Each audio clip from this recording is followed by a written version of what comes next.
We are so pleased to introduce Flying Changes magazine as a sponsor of this episode. Flying Changes is a print and digital magazine that services sport horse enthusiasts in the Pacific Northwest. With a nice balance of community news, events, training, and competition articles, and local and professional photography, the magazine is not only a premier publication, but a direct line to the horse-loving community members in the Pacific Northwest. It's a bit of everything with something for everyone. Visit them at www.flyingchanges.com. And look for them on Facebook and Instagram at Flying Changes Mag. Where's Caitlin? She coming? I don't know where she at.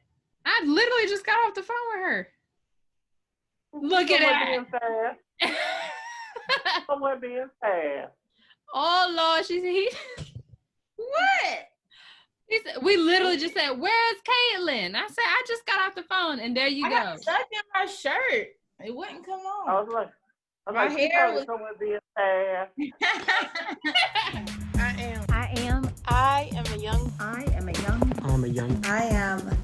am a young black equestrian. Equestrian. Black equestrian.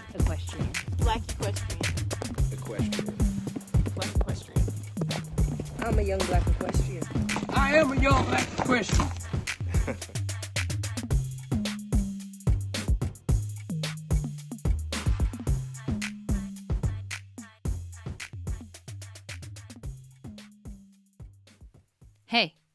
Hey you, listening to this podcast.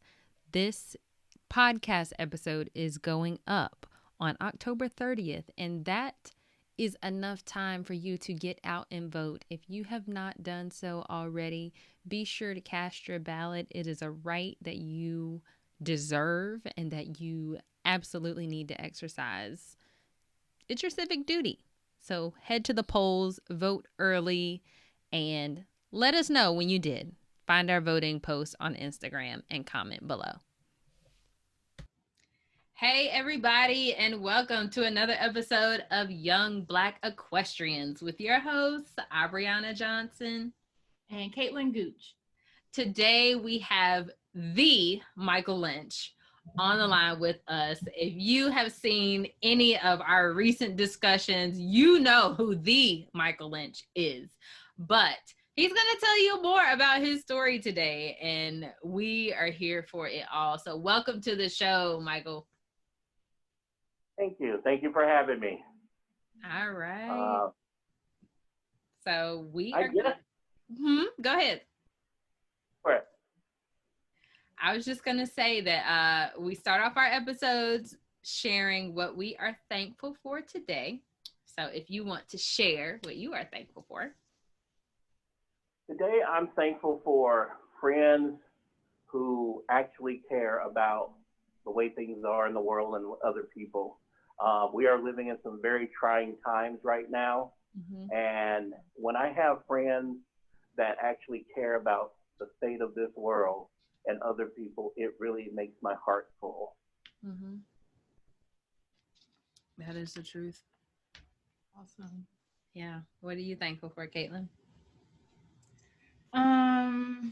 This is our third time doing this today. I know. Oh boy.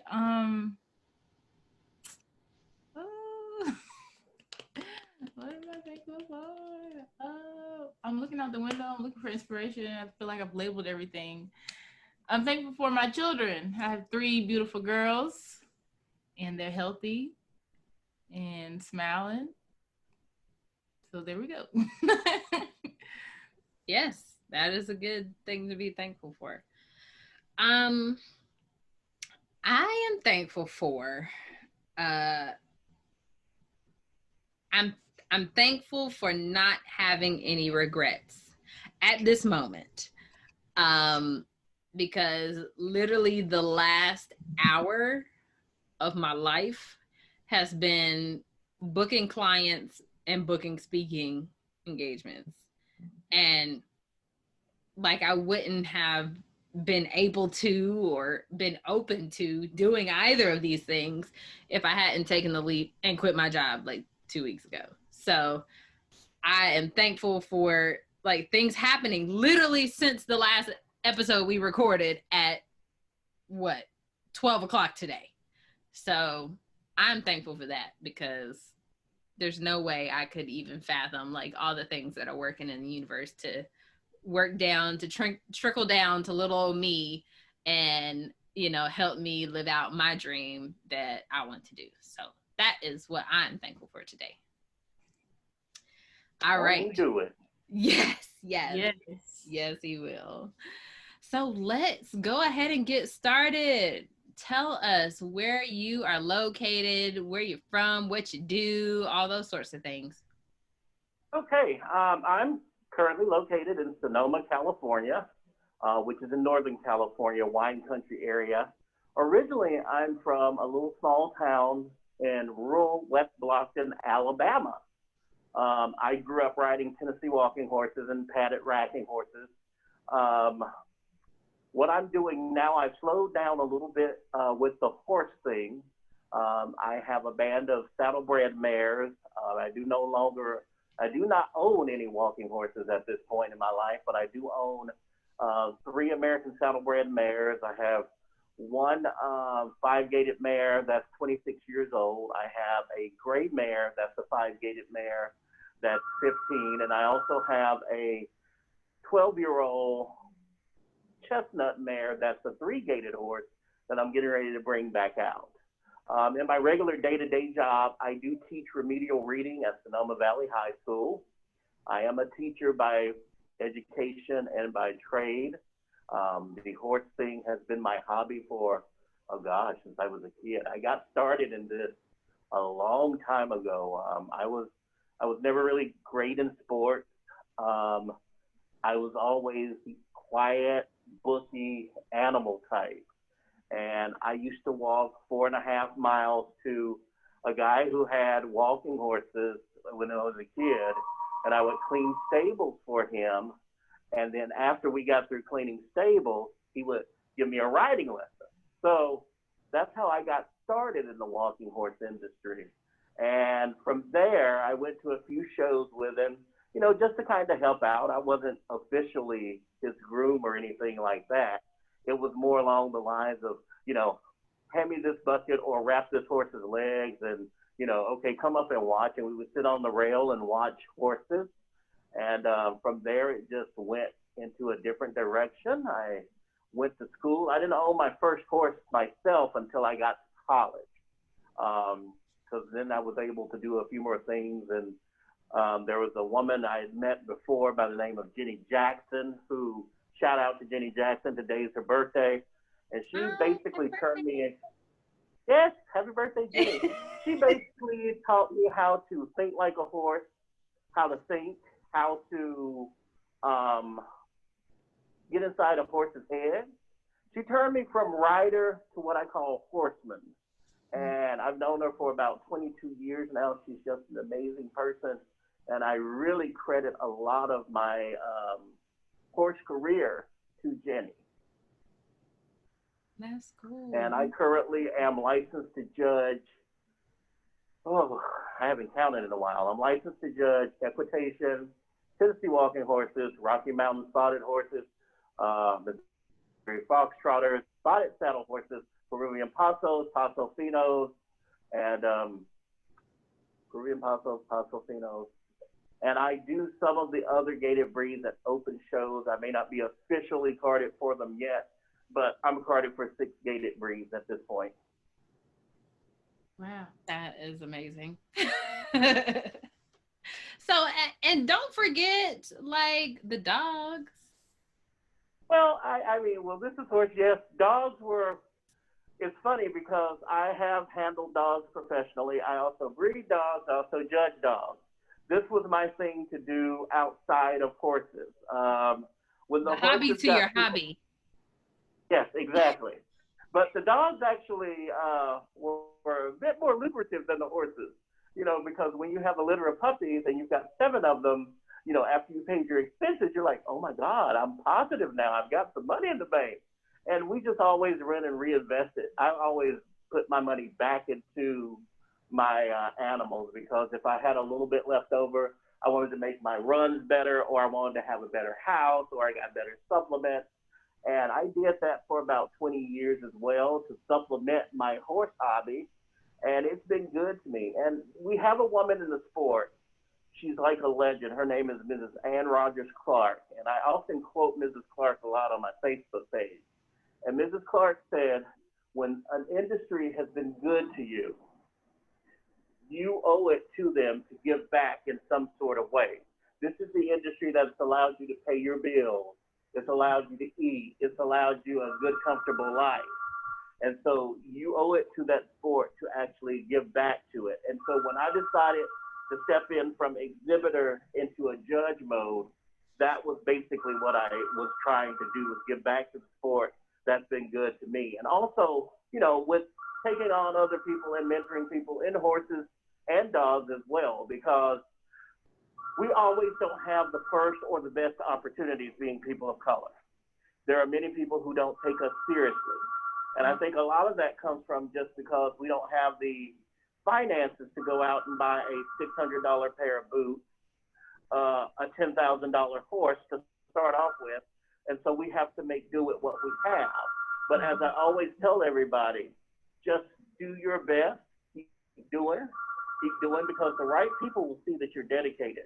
And those doors will start opening and you'll start blazing your own path. Mm-hmm. Mm-hmm. Hey then. Yes, yes, yes. I love it when people say things that we are literally living in right now. Like, we are a literal testament to exactly what you just said. And it's amazing to see all that come to fruition. The hard part for me was that people told me that I couldn't do it. Mm. They said, I remember when I first started, everybody said, you can't do this. I got told, black people don't ride horses. Mm-hmm. Okay, really don't. And I got told, well, you're kind of fat. You need to be skinny to ride a horse. Well, okay. Well, you'll never be any good at it because you don't have a good horse. So I took my fat behind on the baddest horse I could and got it ready and took it in the ring and showed them, yes, I can. And not only did I do it once, I did it 3 or 4 times and took pictures so they would know.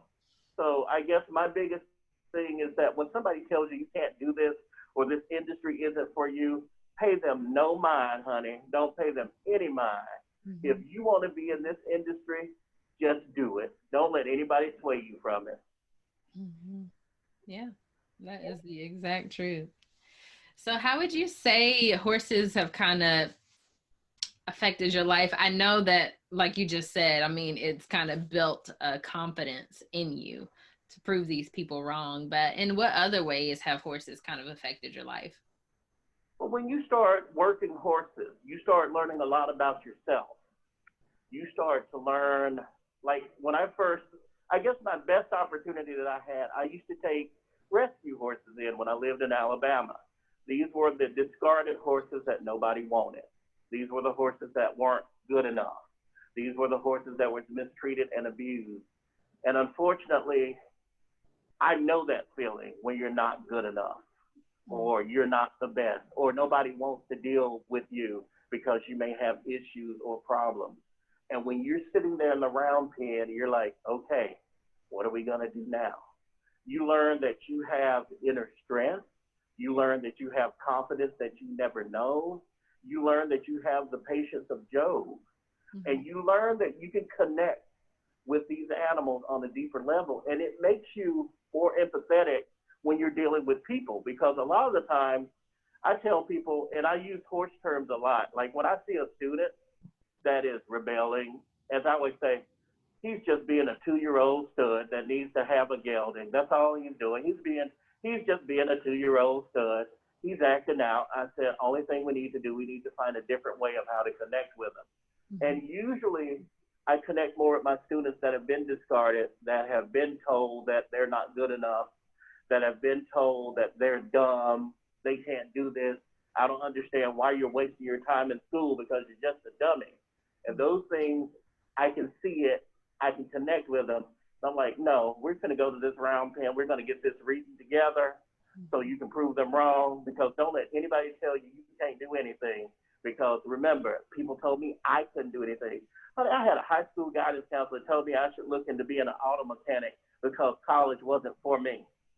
And here I'm sitting there with 2 degrees right now, with a bachelor's and a master's and a teaching credential. But she told me I shouldn't go there because I didn't have the grades to make it to school.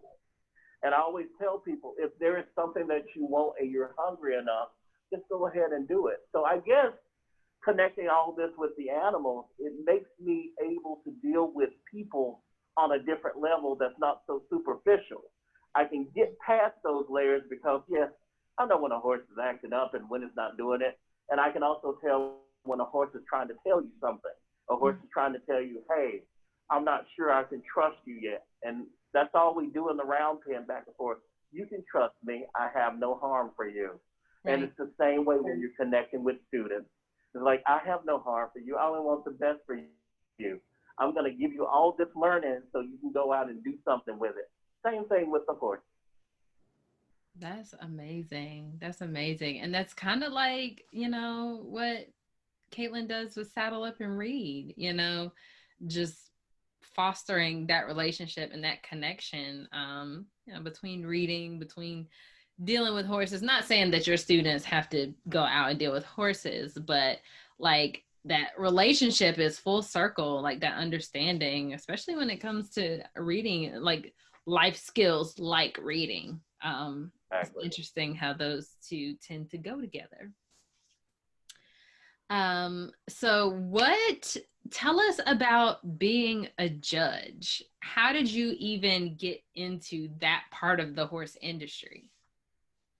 Well, it was 2 things that that jarred my judging career. The first thing was that at the time in Northern California, I was showing a black mare called Stark's Charming Lady out of Jenny Jackson's barn. And whenever we hit the ring, we were winning classes. And a lot of the exhibitors did not like that. They went to show management and said, if Mike shows up one more time with that black mare, we're pulling our entries. So the show manager came to me and said, look, can you kind of cool it on your mare because it's hurting my show? I was like, well, they need to step it up. And she was like, no, seriously, it's hurting my show. I said, all right. I said, well, if I can't exhibit, I'm going to judge y'all, literally judge them. And the second thing that happened with that career, my mentor pushed me to do it. She said, you can do this. You can see the horses for what you are, for what they are. You know what a good one is. You know what a bad one is. And she said, rather than you calling me every other week complaining about how bad the judging is, do something about it. Fill out your application. Get your apprentice judging in. You say that the judging is bad, be the change you want to see. Mm-hmm. And that's exactly what I did. Like I tell people in my ring, I said, everybody's got a fair shot. I said, because you know what? I don't play these games. Well, this is a big time trainer. Oh, this is an amateur, so I don't play that. If you come in and you ride, as I tell people, you come in and ride for blood and make me look at you, I'm going to notice you. And if you got a good one, you're going to land on the top of my card. So that's what held me in. That's what got me into judging. And also, I know being a person of color, I carry a lot of weight when I step into that center ring. I carry a lot of weight of the world on my shoulders when I step in the center ring. And not in a bad way, but just that when one of us does something good, we can all celebrate. When one of us does something bad, we're all accused of it. Mm-hmm. So I know each time when I step into that ring, there's a lot of things that I have to be aware of, you know, and a lot of the times people discredit you, or they don't expect you to have the knowledge, or they question your credentials. But each time I'm more than happy to do the best I can. And like one of my friends said, it's very simple. Just judge the horses, Mike. How you see it. Don't worry about who did what to whom and who's this and what's this. And if this big trainer, you're going to piss this one off, or this is an amateur. She said, just judge the horses.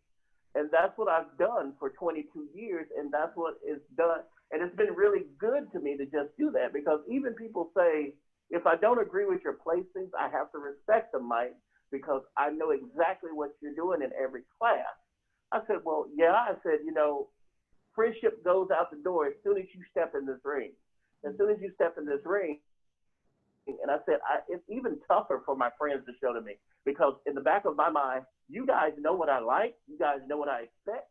You guys know what I presented, and I expect you to bring it too as well. So I'm a little bit tougher on you than just say the person I have no idea who they are. Mm-hmm. But yeah, I noticed, every time I step into that ring, I know that there's a great responsibility. And as Mrs. Clark, the dog lady, said, you are invited here today as an expert. Be one. And that means put your time in, know what you're doing, be professional, be courteous. Because what most people don't realize, I have a few friends that are judges, and they come in and say, well, I'm the judge and it's the way that I'm going to go. No, honey, you are part of show management, and show management is here to put on the show, make a profit. They pay you, and you have to realize that you're here for a reason, and you're supposed to be the all-knowing expert, and you're supposed to have compassion. There was a class I walked in one time where 8 horses walked in my ring, and I could have disqualified every single one of them. Now, what good would that do? Disqualifying every horse, even though I had a right to. There were so many technicalities, like one was riding the horse two-handed that was 7 years old in a Western class.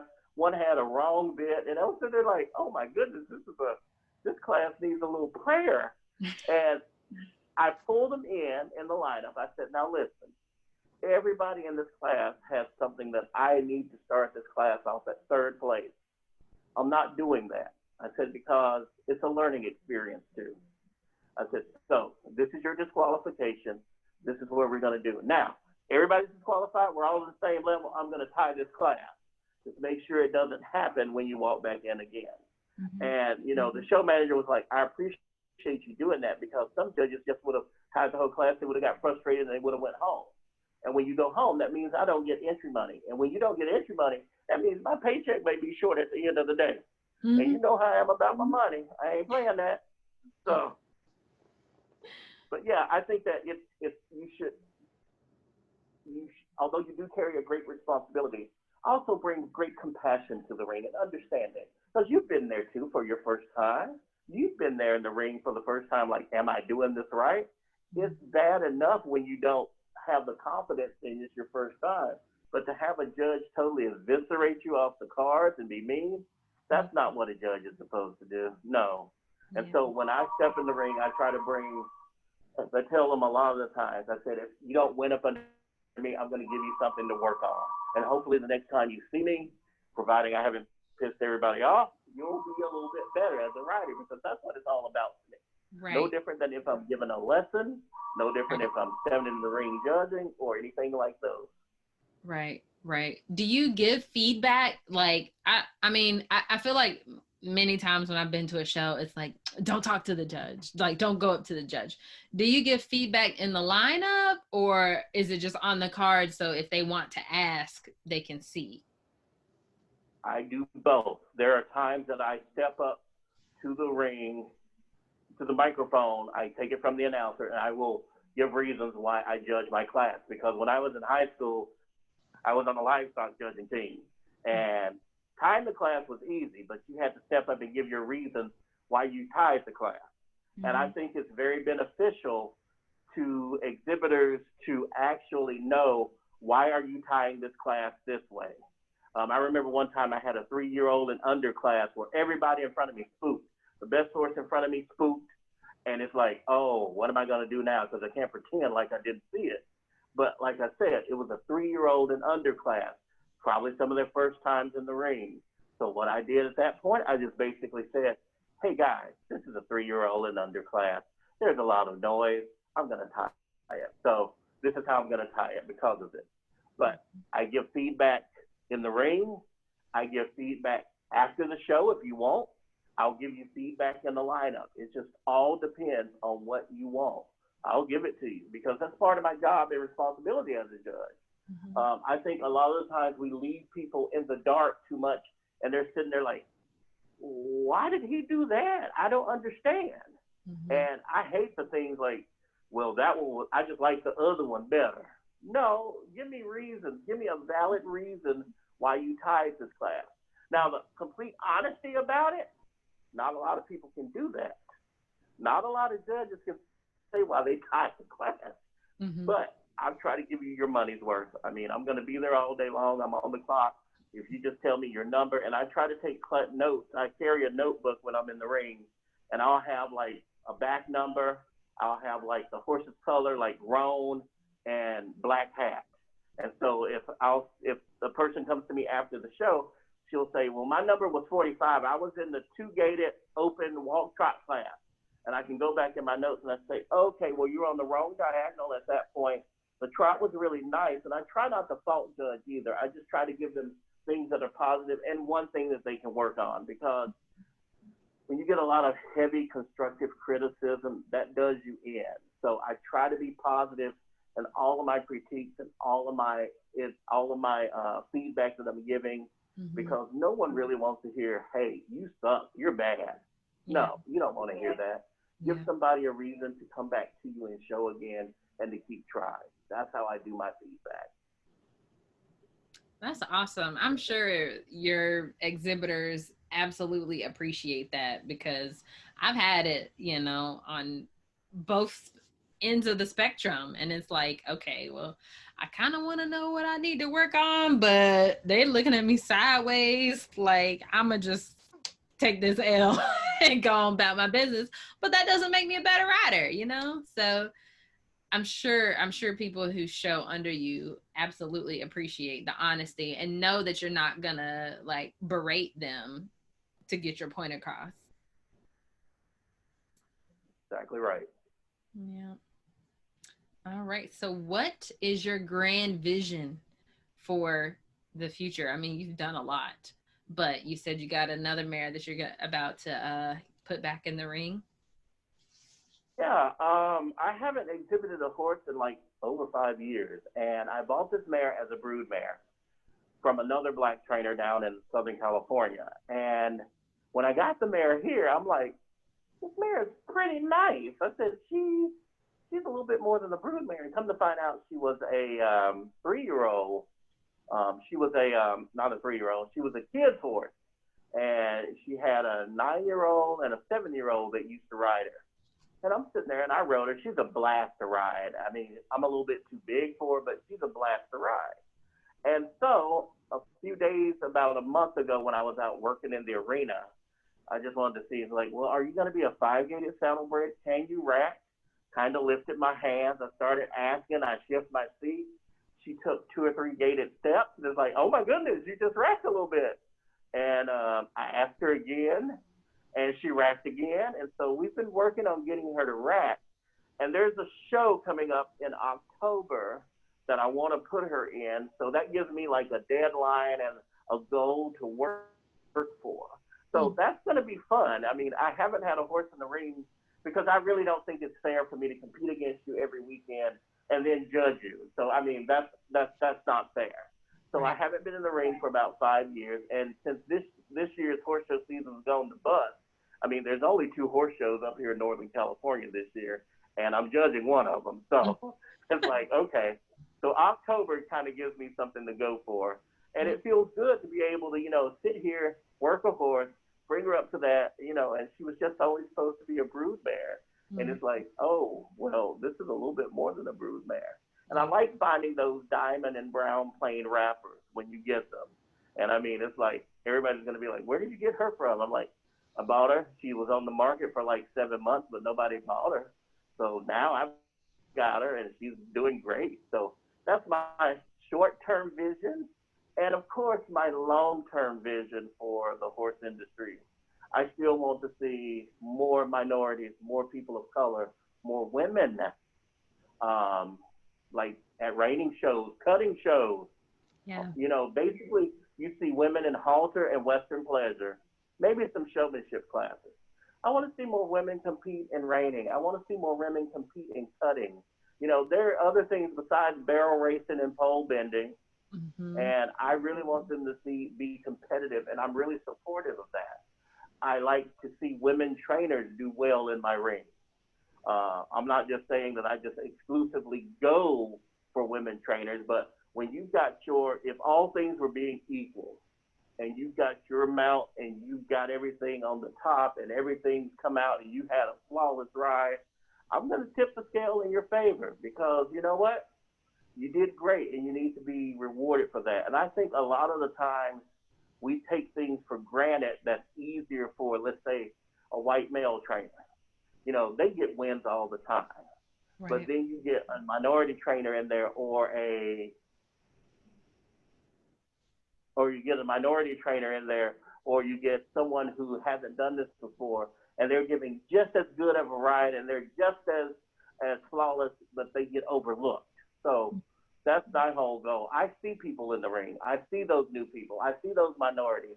I see those people who are trying hard, and I think that they should also get their day in the ring too as well. Now, that means I'm not just going to give it to you because I know you're new. No, you're going to have to still perform in my ring. As everybody knows, you're going to have to work for it. I don't give out ribbons. You're going to work for it.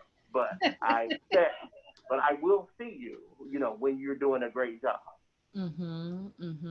I'm glad you segued into that because we have been involved and invited you to. I've seen that other people have invited you to have these discussions about diversity in the horse industry, especially after the murder of George Floyd. So where do you feel like this conversation is going right now? Because we had some conversations and people still wanted to talk about the definition of racism and whether or not it's there or not. And it's like, why are we still talking about that? Like, can we not move on?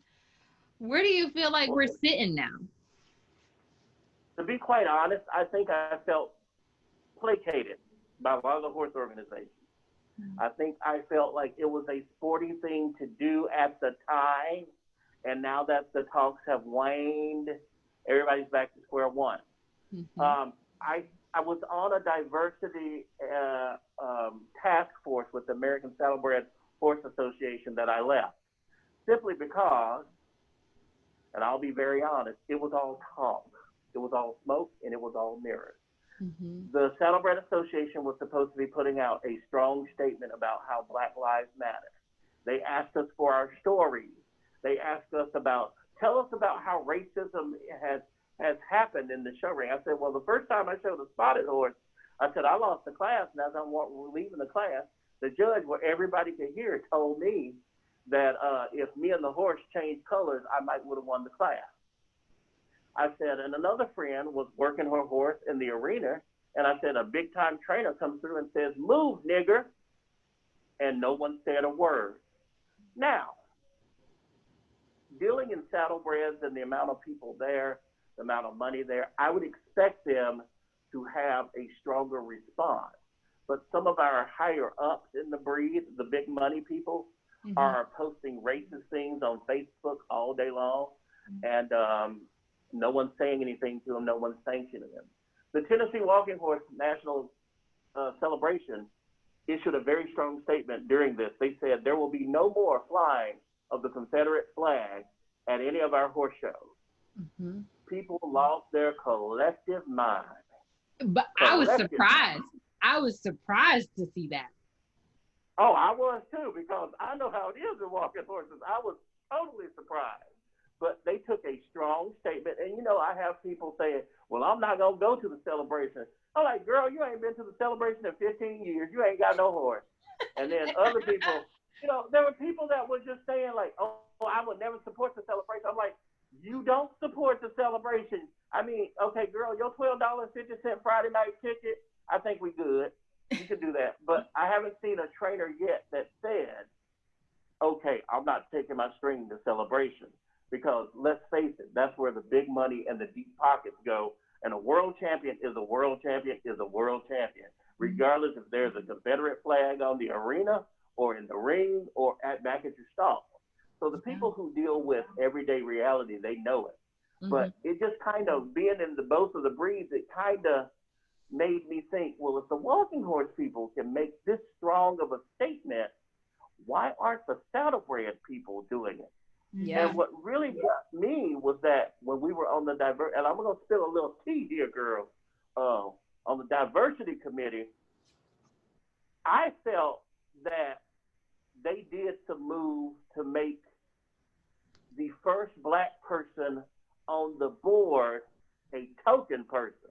And I called them out on that. I called them out. I said, this is tokenism. I said, you are appointed to the board, and then at the end of December, you're going to have to run to get elected again. And I said, the only reason why you're on there, I said, because they wanted to make a good token. Well, she cussed me out and told me that, we can't let perfect stand in the way of good. I said, perfect stand in the way of good? I'm like, girl, you letting them treat you like the N-word just so you can be on this committee. Right. And I said, you ain't doing nothing. I said, so where's the strong statement was supposed to be issued? Where's this? And I said, y'all collected our stories. Where are they published? Well, some of the people on the board had an issue with it. Who had an issue with it on the board? Say their names, because I got to vote for them this upcoming December. And if you got an issue with me as with my color, I need to know this so I can cast my vote the right way.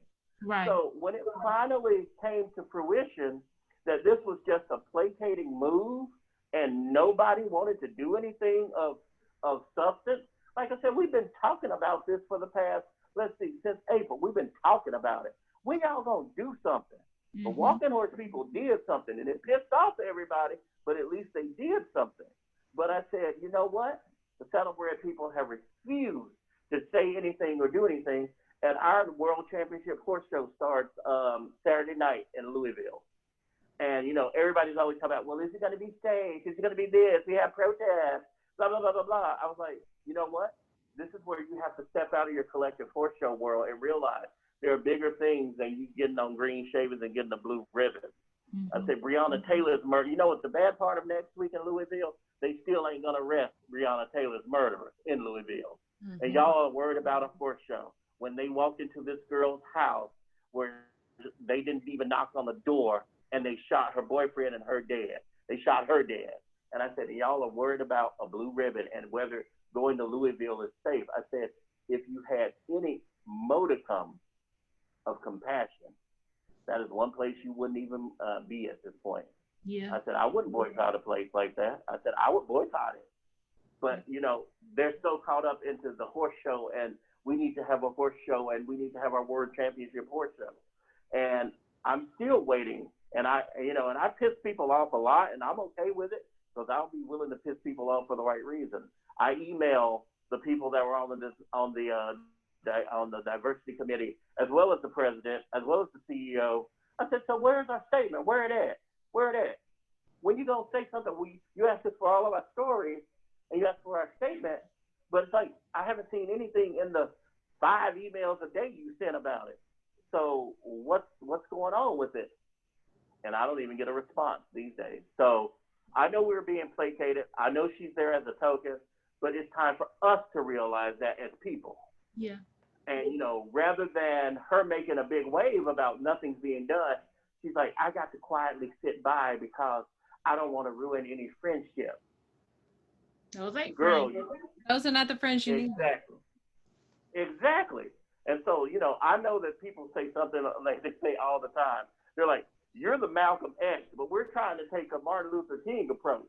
I said, actually, what you're doing ain't working right now because they refuse to release a statement to piss off the membership.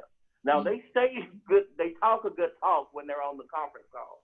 Oh, yes, we're going to do something about it. We're going to have a strong statement. We need to get people on board. We need to do this. We need to do that, blah, blah, blah, blah, blah. But bottom line, they're not doing anything. They're not doing anything, and they don't want to do anything. And that's the bad part about it. Yeah. I'm coming back. I just had to get my charger. I hate that, that had to happen that way, but that's kind of why I fell back on the whole endurance thing, because I just bought me a new endurance saddle. Like, it fits my horse like a glove. And I'm like, yeah, I want to get out here and do stuff. And then the AERC just absolutely refused, deleting people's comments, censoring, not responding to any requests or questions about their stance, and then still having Confederate flags, Trump flags, you know, all this crap at their rides and stuff. I'm like, okay, if I'm gonna just ride all these miles, I'm gonna do it on my own. I'm not gonna try to be a part of any of these organizations that don't value lives that look like mine or that look like me.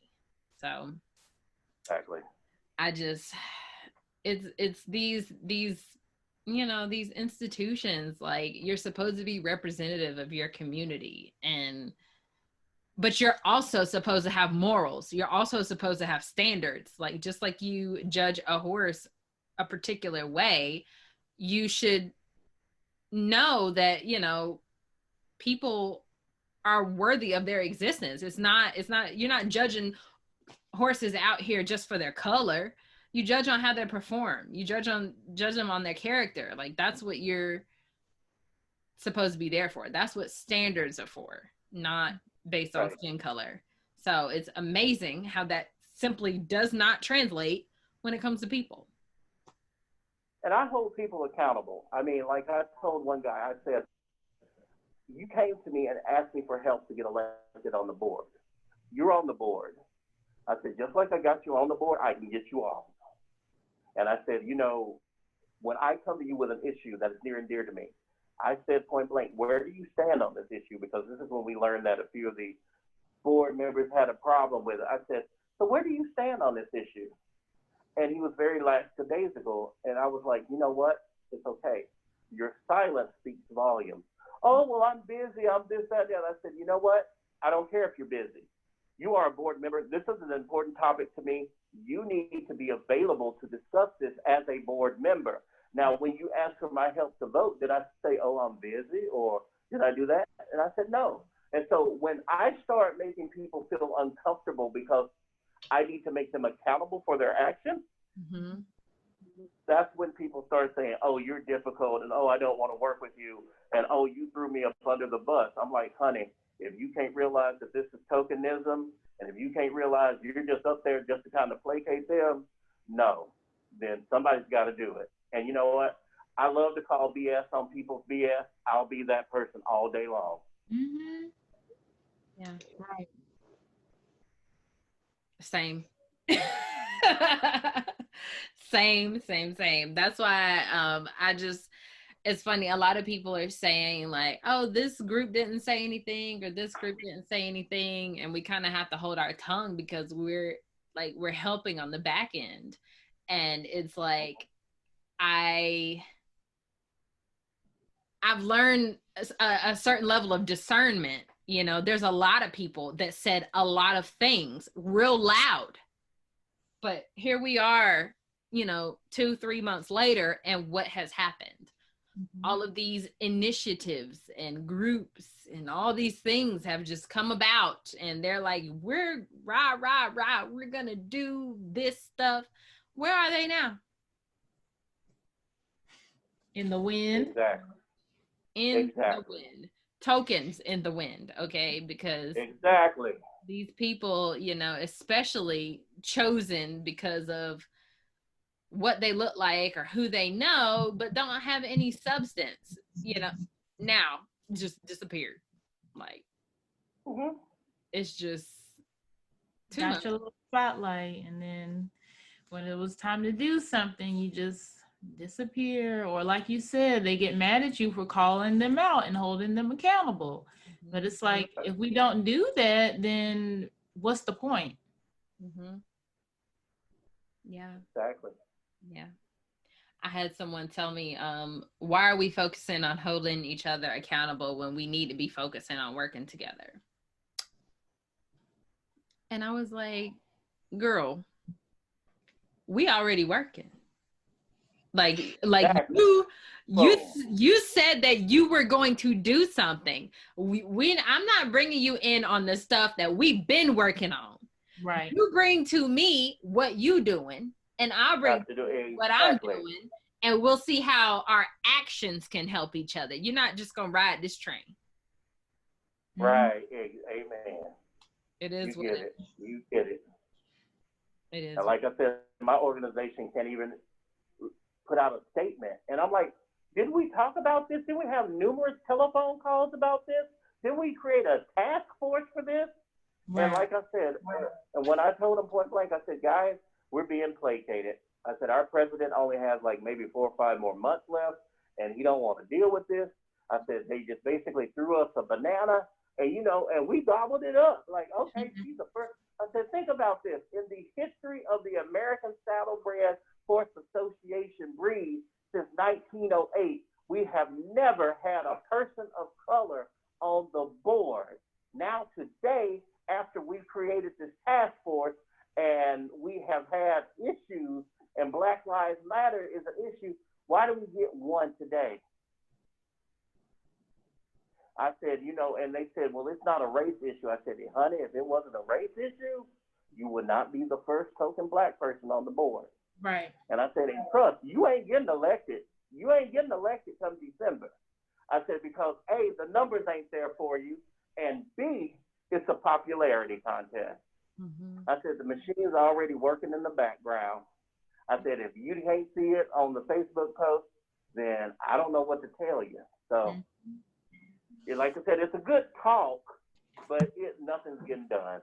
Yeah. And that's where I feel, with my breed and their breed standards and where they are right now, that's where I feel. I just feel very much let down by the Saddlebred Horse Association. Very much let down. Mm-hmm. Mm-hmm. And I wonder, obviously, like you said, bringing your concerns to their attention may or may not, or it may fall on deaf ears, but I wonder how that translates over other breeds. Like Caitlin, she contacted AQHA and was like, hey, you got some horses named Nigga. You want to do something about that? And they did something. And it's not like she's a long-standing dues paid member for years and attending, so dues. Well, I know, but it's not like you 10 years in the game and they know your name and they call you just to say what's up if you want something to eat, nothing like that. But it's just amazing, the comparing the responses. Obviously right. They're a little bit more, and AQHA isn't always known for being super flexible, but obviously they're open, they're listening. Mm-hmm. And they're recognizing the error in their ways and doing something about it. So it seems like a stark contrast between the two associations. And and I will say this, and maybe this is my own biases walking into it. I felt that because of the money and because of the people we attract in our breed, like William Shatner, Misty Wrigley from the Wrigley Corporation, Carson Kressley, people like that we've attracted in our breed, but there's never been a statement about it. And I felt that, because let's face it, there is a certain stereotype about the average quarter horse owner, just like there's a certain stereotype about the average Tennessee walking horse owner. And in stereotypes, there are some truth. Mm-hmm. And so I just felt we were dealing with a better grade of people that would have an understanding and a little bit more inclined for diversity. But obviously, the people at the top don't want to piss off the people that are funding everything and sponsoring the classes at the horse show.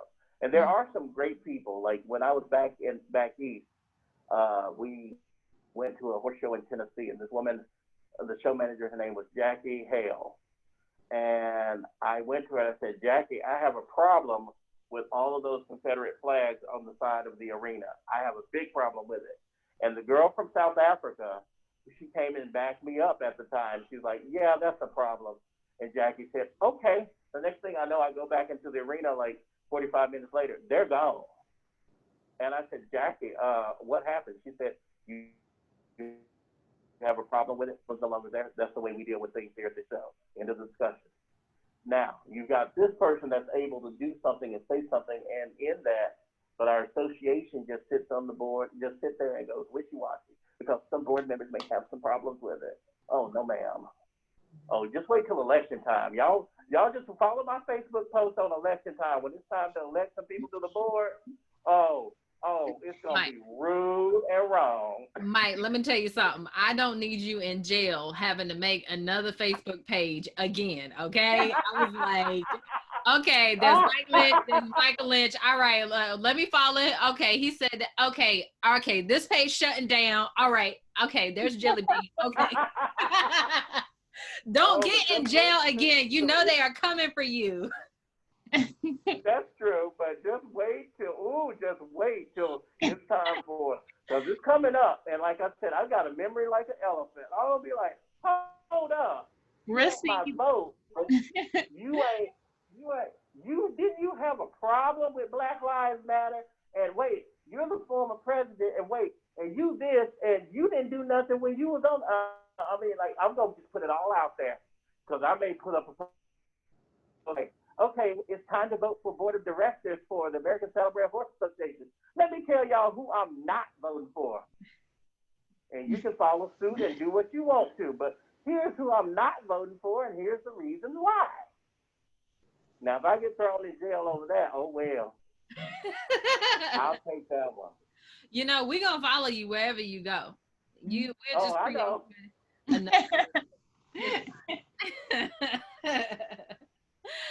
All righty, so let's go ahead. Oh wait, last thing. What advice do you have for aspiring equestrians? You gave some really good points earlier, but do you have any kind of final gems you want to drop for these audience members of ours? And me and my program, because you're a teacher.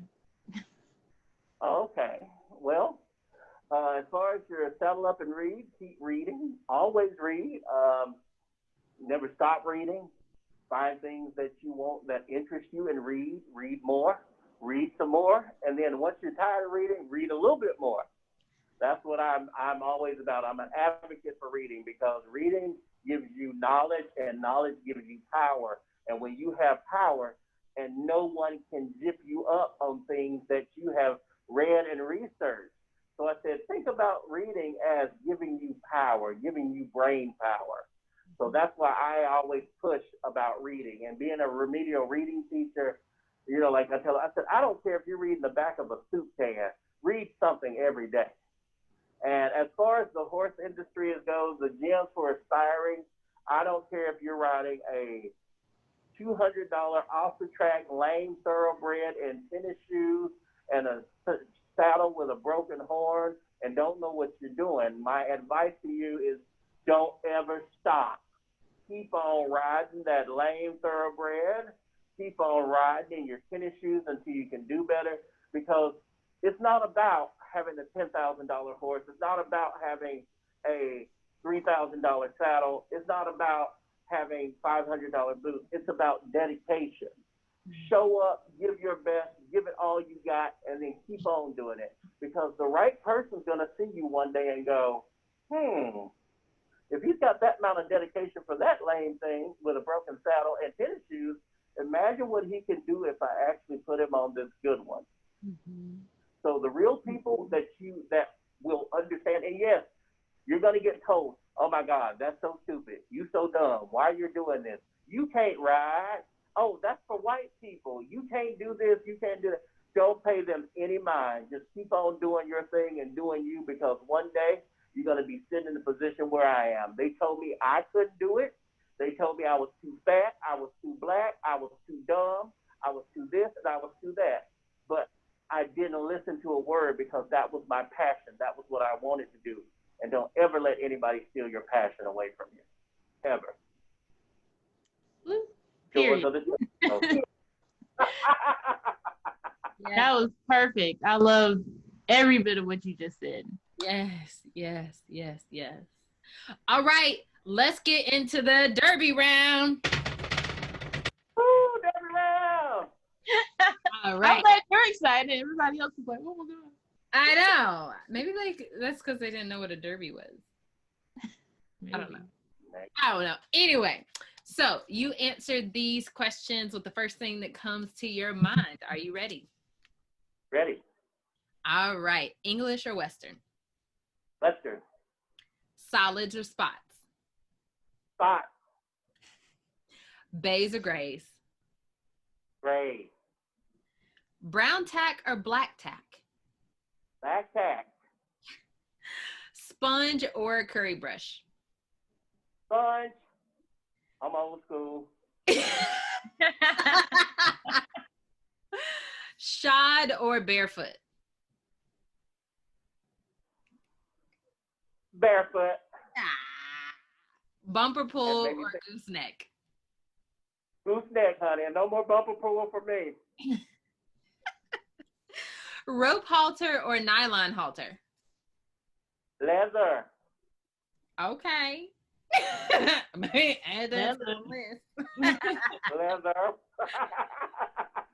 What is your favorite piece of barn equipment?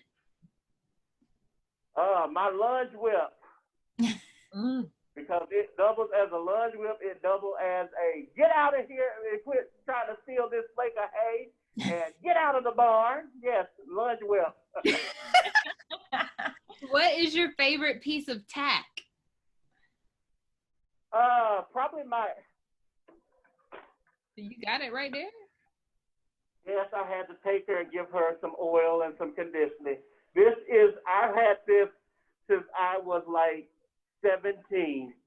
Wow. This is my work bridle, and I take good care of it. I had to save a whole month of lawnmower money and to buy this bridle back then. But this is my work bridle. It's about as old as I am, and it feels soft like butter. That's my favorite piece of tack. Oh, that's precious.